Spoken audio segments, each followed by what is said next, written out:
A tiny tea party. Kate and William meet the Swedish royals' adorable children as Princess Victoria and Prince Daniel invite them for a private meeting at Haga Palace. The Duchess of Cambridge displayed her growing baby bump today as she and Prince William were invited for an intimate tea party with some of the youngest members of the Swedish royal family. William and Kate, who is 6 months pregnant with the couple's third child, met the adorable offspring of Crown Princess Victoria and Prince Daniel, Princess Estelle, 5, and Prince Oscar, who turns 2 in March. The Duchess was wearing a cream boucle dress from Alexander McQueen, while her host wore a mint-colored trouser suit with a belted waist for their penultimate meeting with the Swedish royals before the couple depart for Norway on Thursday. This morning, the couple kicked off their second day in Stockholm with a meeting on mental health before stopping in at Mattiaskolan School. While dozens of pupils waved hand-drawn flags and bunches of flowers, some lucky youngsters managed to get a high five from the Duchess as she greeted the crowds assembled outside. The couple spent around 10 minutes shaking hands with the school children, with William repeatedly telling them "you've got cold hands" and complimenting them on the flags they were waving. As they moved down rows of youngsters, the Duchess asked, "Are you cold? Are you all wrapped up?" Some children jumped on each other's shoulders, and hugged each other in excitement at having met the two royal couples. One teenager, more in hope than expectation, quizzed the Duchess about her taste in rap music. "I asked her if she knew Duchess," said Lucas Tincio, 15. "She said I will look out for him." He added, "I asked her how her grandmother was, Queen Elizabeth. She said, I will say hello from you." Malte Bregqvist, 15, a 9th grade pupil, said, "I shook both their hands. It was weird, I never really met a royal before. I asked them how they were and they said the same thing to everyone, they were nice, they were doing fine. It's generous of them to take time and shake everybody's hands." Robin Zappe, 15, also in 9th grade, said, "Kate just walked in front of me and I said hi and shook her hand. She said she was good. She just walked by." Fellow student Kendall Kaya, 15, added, "You would think they would be a bit arrogant because they're famous, but they were really polite. It was really nice. They were casual people." Once inside, the four royals watched pupils at Mattiaskolan, which has 700 children aged between 6 and 15, take part in a role-playing exercise exploring family problems. They also spent time privately talking to young people about the emotional issues they face. The royal party were marking the 10th anniversary of the Youth Aware Mental Health (YAM) program, which encouraged young people aged between 14 and 16 to help each other battle a wide range of emotional and mental health problems. In the school hall, they heard one teenage student, Hugo Steg, make a speech in English about his experiences doing the course and supporting his friends. "I couldn't do that speech in Swedish," William quipped before discussing the work that the younger British and Swedish royals have been doing to encourage national conversations about mental health issues. "Catherine and I and Victoria and Daniel care deeply about mental health," he told an audience of teachers, students, and mental health practitioners. "It's all about early intervention. Sometimes a conversation is enough." Sweden's Crown Princess Victoria acknowledged the importance of the work YAM has been doing in her country after an explosion in problems involving young people over the last 10 years. "We have seen a 100% increase in mental health issues among young people aged 10 to 17, she said.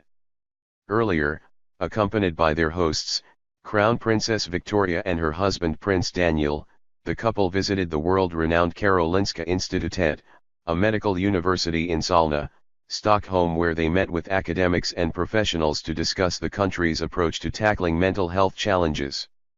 The Duchess displayed her burgeoning bump in a red houndstooth coat by Catherine Walker, worn over a cream Alexander McQueen boucle dress and paired with oversized pearl earrings by Swedish jeweler in 2 design, no doubt in a nod to her hosts. After their school visit, William and Kate went to one of Stockholm's busiest shopping centers, but walked away empty-handed. The pair were viewing an exhibition of UK design, fashion, and brands that operate in Sweden put together by the British Embassy at the NK department store. The focus of the exhibition was sustainability and innovation, with everything from vegan shoes to Bluetooth-operated bags on display. William joined Crown Princess Victoria on one side of the room while Kate and Prince Daniel chatted to company founders on the other side.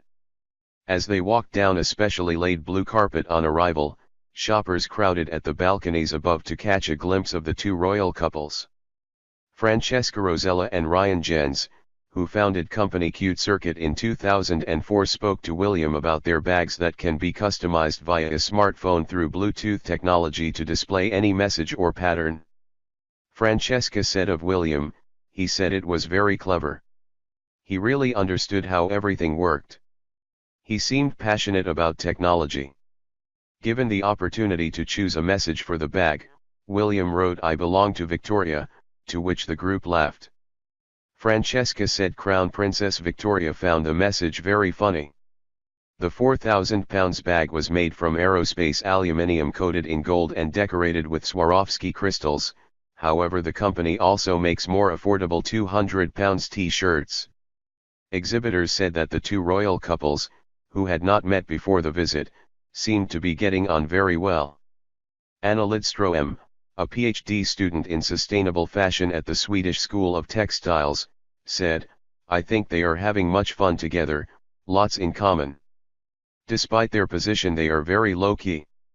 She added, "It's always inspiring to see the interests that they have." Alicia Lai, founder of vegan shoe company Bourgeois Bohème, which makes shoes out of materials including cork and recycled rubber, showed her products to Kate. She said, "We're here to show people there is an alternative to what's out there in the mainstream, to leather, because leather isn't the most sustainable material out there. For us, quality is key."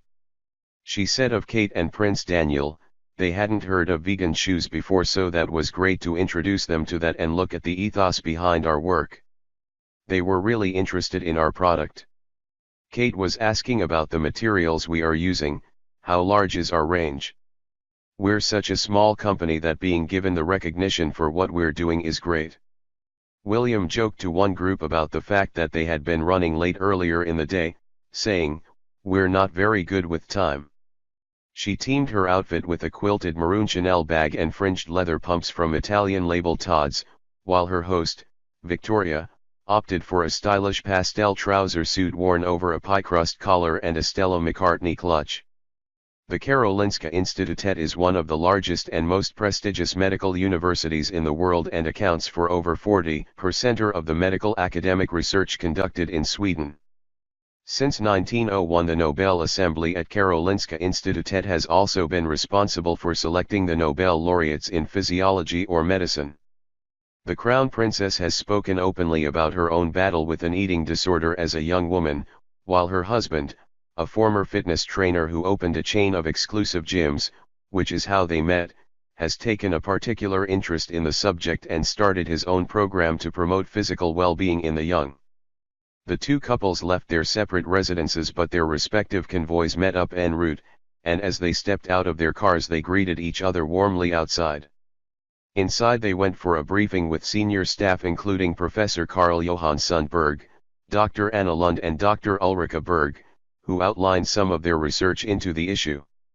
"We have a problem with the growth of mental health disorders here in Sweden," said Dr. Lund, "and we are trying to create a program where we standardize treatment packages and place as much emphasis on physical activity, looking at sleep, looking at eating behavior, as we do on psychology and pharmaceuticals." Dr. Berg added, "I am a pediatrician and meet a lot of children with mental problems. It is absolutely important that we use physical activity as a tool for prevention and also for treatment for mental diseases such as depression. I think people think, oh, it is good for children to move. But it has really been shown, in research, that there are important effects. For example, in depression, when we know that self-esteem increases, we know that regular physical activity of an aerobic kind, 3 times a week, and adding skeleton load and muscle strengthening activities will lead to many positive health benefits. And it doesn't have any side effects. The increased number of mental health issues coming forward, are they increased or are they more seen because of conversations or because of mental health becoming a little less stigmatized? Asked William. The Duke was told that there was a real increase in people diagnosed with depression and anxiety in Sweden. Why are the number of girls higher than boys? The prince asked. We do not know, he was told, but it was confirmed that there was definitely an increase in anxiety in young girls. And now those girls are becoming mothers themselves, interjected Kate. The couple also heard about the Youth Aware of Mental Health, YAM, program run by the National Association for Suicide Research and Prevention of Mental Ill Health, NASP. YAM is a program run for 14 to 16-year-olds promoting increased knowledge about mental health through dialogue and role play, and now operates internationally, including in the UK. The Duke and Duchess have put the issue of mental health, and the ability to talk as openly and comfortably about it as physical health, as a cornerstone of their public work both in the UK and abroad in recent years. Together with Prince Harry, they spearheaded the Heads Together campaign, encouraging people to speak out about their psychological problems or be a sympathetic ear for others. After their visit to the Karolinska Institutet, the two couples traveled on to Mattiaskolan, a comprehensive school in the heart of the city centre, before visiting one of Sweden's leading department stores to open an interactive exhibition of UK design in Sweden. There William and Kate, 36, learned how these brands in particular put innovation, technology, and sustainable practices at the forefront of their businesses. During their visit to NK, staff shared a joke with William as he eyed up a pair of ladies' silver boots, quipping, "It's Valentine's Day next month." The two royal couples then headed to Victoria and Daniel's official residence, Haga Palace, for a private tea before heading onto an event at the Fotografiska Gallery, which boasts glittering views over the city at night. The event is set to be a celebration of contemporary culture with guests representing the worlds of music, film, television, theater, tech, dance, art, and sport, with live music, drinks, and canapes, according to Kensington Palace, with William, 35, set to deliver a speech to his hosts. On Thursday, the Duke and Duchess of Cambridge will travel on to Norway for the next leg of their royal tour, where they will be hosted by the heir apparent, Crown Prince Haakon, and his wife Crown Princess Mette-Marit. After 2 busy days of engagements, including luncheon at Oslo's Royal Palace, a formal dinner and a visit to a local school, the royal couple will return to London on Friday afternoon.